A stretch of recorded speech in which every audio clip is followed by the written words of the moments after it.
क्वेटा में जो है वो वकील थे, सुप्रीम कोर्ट के एडवोकेट थे अब्दुल रज़ाक शर, जिनका कत्ल हुआ जून के शुरू में। और उसके वो कत्ल उस वक़्त हुआ जिस वक़्त जो वकील थे वो क्वेटा में इमरान खान के ख़िलाफ़ उन्होंने एक मुकदमा दर्ज कर रखा था आर्टिकल 6 का। उसकी समाअत में जो है वो शामिल होने के लिए अपने दलाइल के लिए वो हाई कोर्ट जा रहे थे और रास्ते में कुछ नामालूम अफराद ने उनको फायरिंग करके कत्ल कर दिया और फिर उनको अस्पताल पहुँचाया गया। वो जामबर नहीं हो सके, उनका इंतकाल हो गया। और उसके बाद उनके जो बेटे हैं उन्होंने एक मुकदमा जो है वो दर्ज कराया पुलिस में, FIR दर्ज कराई पुलिस के पास। और उस FIR में उन्होंने ये कहा कि क्योंकि उनके वालिद जो थे वो इमरान खान के ख़िलाफ़ मुकदमे के लिए जा रहे थे और उनको मुख्तलिफ धमकियाँ भी मिल रही थी जब से उन्होंने आर्टिकल 6 का मुकदमा दर्ज कराया था साबिक़ वज़ीर आज़म के ख़िलाफ़, तो इसलिए जो है वो उनको इमरान खान पे शक है और फिर FIR में उन्होंने इमरान खान का नाम दर्ज कराया। फिर इसके ऊपर जो है वो एक JIT बनाई गई क्वेटा में ही और फिर ये केस हाई कोर्ट तक आया। इमरान खान ने हाई कोर्ट में अपना नाम FIR से निकलवाने के लिए मुकदमा किया, लेकिन हाई कोर्ट ने ये कहा कि क्योंकि JIT बना दी गई है, मुतल्लिका फोरम के ऊपर इस केस की समाअत हो रही है, तो हाई कोर्ट ने इस मुकदमे को खारिज कर दिया। और फिर हाई कोर्ट के उस मुकदमा खारिज करने के फैसले के ख़िलाफ़ इमरान खान ने यहाँ सुप्रीम कोर्ट में अपनी दरख्वास्त दायर की और सुप्रीम कोर्ट में भी उनकी प्ली यही है कि उनका नाम जो है वो मुकदमे से खारिज किया जाए। और उसके साथ ही जो ये FIR है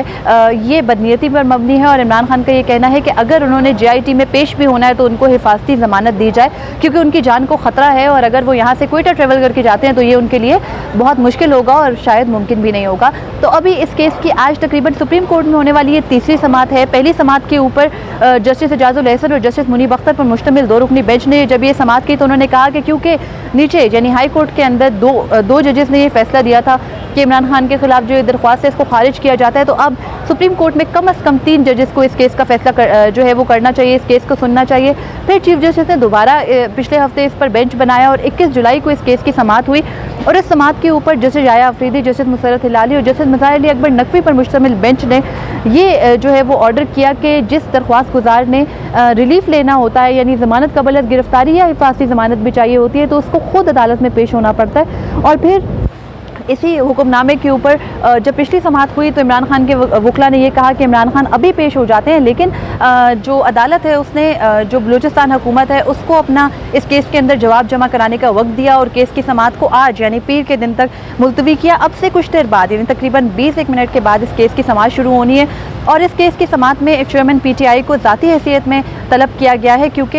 ये कानून है, ये दर्ज है कानून में कि किसी को रिलीफ लेना है अगर अदालत से तो मुल्जिम को खुद अदालत में पेश होना पड़ेगा, चल के आना पड़ेगा। तो अभी इमरान खान के वकला जब केस कॉल हुआ तो अदालत में पेश हुए, लेकिन अदालत ने कहा कि क्योंकि उन्होंने 10:30 बजे का वक्त दिया है तो 10:30 बजे ही इस केस की समाअत होगी। अब इस केस के अंदर जो आज मेन क्वेश्चन है वो यही है कि क्या इमरान खान को इस केस में रिलीफ मिलता है या नहीं। तो अभी तक की जो केस के मेरिट्स हैं अगर उनके ऊपर बात की जाए तो हो सकता है कि अदालत इमरान खान को ये कह के कि आप शामिल तफ्तीश हो जाएं, JIT की तलबी के नोटिस के ऊपर उनके सामने पेश हो जाएं, उनके सवालात के जवाब दे दें, इस मुद्दे के ऊपर इमरान खान को इस केस से रिलीफ दे देगी। लेकिन इसके अलावा ये कहना कि शायद FIR को